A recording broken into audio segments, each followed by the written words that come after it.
Good day, everyone. Welcome to Real Conservative Headline News. I'm your host, Nathaniel Rajkumar. Starting off locally here in Trinidad and Tobago, the mother of a 19-year-old man who was allegedly struck by a female police officer while riding his bicycle in Port of Spain on Wednesday is calling on the relevant authorities to investigate the incident and ensure justice is served. Jalissa Jordan said the accident, which occurred around 5 p.m., at the corner of Queen and Nelson Streets, and the alleged actions of the female driver, believed to be an off-duty police officer, amounted to an abuse of power by Trinidad and Tobago Police Service. Wow, I'm not surprised at all, because I know I've seen it for years now. Police officers believe they are gods unto themselves. They can do anything and get away with it. Most times they do get away with it. Mikel Norrie of Ramdale Lands Mova was reportedly struck by the officer as he rode his bicycle across the intersection. The construction worker was on his way to St. Paul Street after purchasing a loaf of bread for dinner. Jordan called on Homeland Security Minister Roger Alexander and Defense Minister Wayne Sturge to investigate all instances of alleged abuse by police officers. Madam, keep having that faith and hope. It ain't gonna happen. She recalled hearing the impact of the collision as she walked along the street, unaware the victim was her son. As people shouted to alert her, she said, the driver came out of her car by the corner and run around the back and run up on my son.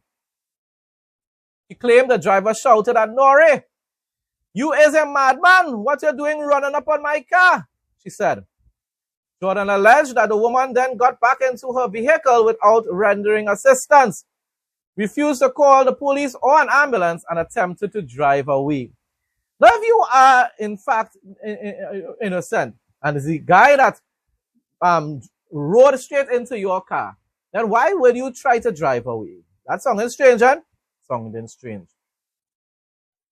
Planting herself in front of the vehicle to prevent the driver from leaving, Jordan said, it was only when the officers arrived on the scene, I get to realize, this is what she's saying, she says, I got to realize the driver is actually a police officer in plain clothes. I don't know if she was on duty or not, because a lot of times they're on duty and they're on in plain clothes. She had civilians in her vehicle. She ain't showed no sort of remorse. She was unwilling to call for assistance for him. She ain't even say sorry or apologize to him. Now, to be honest, to be fair though, what I'm studying is, if it is that it was the back of her vehicle, how exactly did she hit him though? Was it really that he ended up riding into her? Probably didn't the brakes give away or something on the bike or something. I don't know. I don't know if anybody recorded it or whatsoever. It sounds a bit strange. But I mean, as I said before, the officer wanted to leave the scene. Seems kind of strange as well.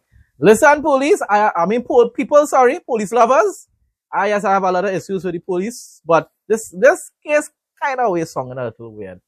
She went to the back of her car to confront the rider, the guy. And the question is, how come she hit him? Was she reversing? How exactly did that happen? The guy was crossing the intersection, of course. So I don't know. It sounds a bit strange, right? I wasn't there, so I can't say. She said her injured son was taken to the Besson Street police station. According to Jordan, officers informed Norrie that he could not make an official report without presenting identification. He returned home to collect his identification card, filed the report, and then sought medical treatment at the Port of Spain General Hospital. Norrie was treated for head injuries, chest, back, and leg, and was later admitted in a stable condition. The thing is, if he rode into her though, you gotta be riding real fast and enjoy yourself in that kind of way though. I'll tell you, it just sounded a bit strange. If it was to the front of her vehicle, then I would have known for sure, most likely it's she that knocked him down. So I don't know, people. Nevertheless, as I said before, trying to leave the scene is quite strange. Providing an update on his condition yesterday, Jordan said, "I'm just hoping and praying nothing further develops. As you know about whiplash and clotting," yeah, that clotting thing is a very serious thing. Saying she only had the driver's license plate number, she appealed, "I'm calling for justice for my son because his life could have been swept away yesterday." Now, you think about it, as I said, if it is she really knew that her son was the one that was wrong, I don't think she would have been making such a big scene about it. I don't know, as I tell you, maybe the description of this whole incident is a bit off. A lot of the times with these news reports, it isn't really exact in the beginning, so I don't know. Grateful that Nore survived the incident, Jordan said the responding officers were wrong to dismiss her concerns as a mother because the son is an adult. Exactly, they were wrong about that. They were wrong about that. And also, the plainclothes officer trying to leave the scene was wrong as well. Jordan, a community activist who works to improve the stigmatized neighborhood, is affiliated with the Hearts and Minds program.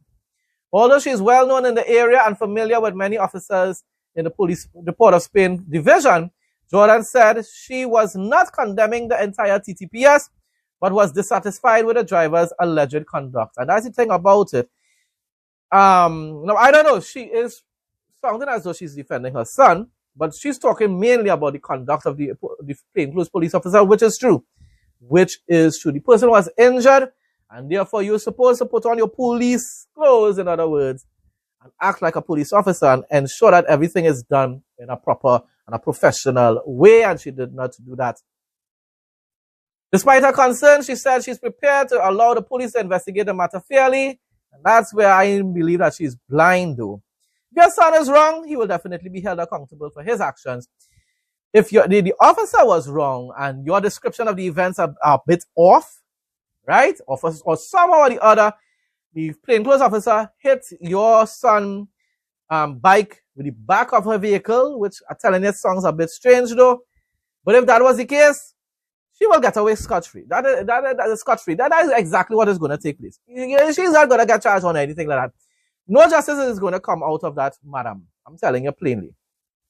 My response, though, Cams, rough men and women in TTPS are gods unto themselves. So don't even bother seeking justice in this country. Of course, that is if the officer is wrong. Because I'm telling you, in this case, it sounds a bit weird. Okay? Both political parties have deliberately refused to reform the TTPS and ensure that officers are held personally accountable for their despicable actions. And I'm talking here in general, people. As I'm telling you, in this case, the officer really didn't conduct herself properly. But I don't know if she's wrong. I honestly don't know, in this case, if the officer is wrong. Okay? Because they're saying that the mother is saying that she walked to the back of the vehicle. If the son was in the back of the vehicle, how the officer really hit him? I went on to say the Indo police lovers will simply tell you obey the law, though, no matter what were the circumstances surrounding this incident. So listen to my final part of the commentary. I said no matter what were the circumstances. Because honestly speaking, because of how she said had to walk to the back, something is a bit strange there. Unless, let's just say, he was hit, right? It could be this though, I will conclude with this. It could be that he was crossing, right? And then he was hit by the bike. And of course, the vehicle continued to move forward, and he ended up on the ground to the back of the vehicle. It could be that, Could be that. I'm telling you. It just sounds strange how he was to the back of the vehicle. It's not like he was knocked down and then she immediately stopped. It's very possible he was knocked down and then he ended up collapsing on the ground, and the vehicle moved forward and then stopped. So that could be the case, though. Most likely that is the case. And if that is the case, then the police driver was definitely at fault. But once again, that's just my assumption. I can't say for sure. And that's why I said, depending on what the circumstances were, if the officer is in fact wrong, justice is not going to be served, people. I'm sorry to tell you that. Justice is not going to be served. Weather report for Trinidad and Tobago on Saturday, July 11, 2026. On Saturday, July 11, 2026, Trinidad and Tobago will experience variably cloudy, hazy and breezy conditions with a high temperature of 26 degrees Celsius to 30 degrees Celsius and a low of 24 degrees Celsius. The Trinidad and Tobago Meteorological Service indicates a low to medium 30% to 40% chance of heavy or thundery showers developing during the day, accompanied by mild to moderate concentrations of Saharan dust. Winds will blow from the east to southeast at 10 to 40 km per hour, with stronger gusts expected near heavier showers. Seas will remain moderate in open waters with wave heights up to 2.5 meters. Sheltered areas will stay around 1.5 meters but can become occasionally choppy, and spring tides remain in effect. Saharan dust is present, so anyone sensitive to these atmospheric changes should take the necessary health precautions. Sunrise is at 5:46 a.m. and sunset is at 6:30 p.m. International news now, and before I get into it, just in case you're hearing any sort of background noise, it is very rainy, and therefore I cannot wait until the rain stops, because most likely it's going to fall almost whole day to be able to record the video. So please ignore the little background noise if you are hearing the rainfall in the background. So international news now. President Donald Trump has ordered a massive retaliatory attack on Iran in the event Tehran succeeds in assassinating him, because they have threatened to take the life of Trump. The New York Post reported Friday. Now the thing about it is, remember, America took out their leader, Khamenei, a terrorist, and I'm glad that it did happen. But the point is, in war, at the end of the day, it's war. You took out their leader, they're going to try to take out your leader, right? The point is, I don't want that to happen, though. I don't want that to happen. I want Trump to finish the job in Israel, and not in Israel, in Iran, and conquer that entire radical jihadist regime. I cannot really say, well, I don't understand why they want to attack Trump. It's because you took out their leader. You understand what I'm showing you? But I don't want it to happen, because I'm glad that he was dismantling the Iranian terrorist regime who murdered more than 40,000 people in their country. I'm just saying that I can understand why they want to attack Trump. Radical jihad, whether you're right or wrong, your leader was taken out. You're not going to say, well, okay, my leader was evil, so just leave it like that. You will want to take revenge. It's all about vengeance. They are in the wrong anyhow, and I hope that they all end up being held accountable for their terrorist actions throughout the world, attacking Israel and even their own people. Anyhow, Trump went on to say, I've been on their list for a long time. That's what we are dealing with. Trump told the newspaper, the only thing is I've left instructions, if anything happens, to just literally bomb them at levels that they've never seen before. Now, of course, I hope he knows what he's saying. Bomb the infrastructure that belongs to the IRGC and belongs to the Ayatollah regime. Don't go and start attacking any civilian areas, because then you will be no different to the Ayatollah and the IRGC. You will be committing acts of terrorism. You start to attack the innocent civilians as well. Now, of course, nobody is saying civilians will die, because all terrorists use civilians as human shields. In Gaza, they do it all the time. Hamas does it all the time. Hezbollah does it all the time. They will put military infrastructure in civilian areas. So, of course, there will be civilian casualties. But you're not going to go in a residential area where there's no military infrastructure at all, no terrorist infrastructure. You're not going to go there and target those places. That's all I'm saying. If you do, then you're going to be just as wrong as them, just as wrong as Putin. Israel does not do that. When they target areas that they're military terrorist sites. That's where they target. Asked about reports that Israel had recently provided Washington with intelligence about a new Iranian plot against him, Trump indicated that he did not believe the information pointed to a newly developed plan, saying Tehran had sought to kill him for years. Yes, because he has no respect for Israel right about now, So he never tried to give them any kind of credit.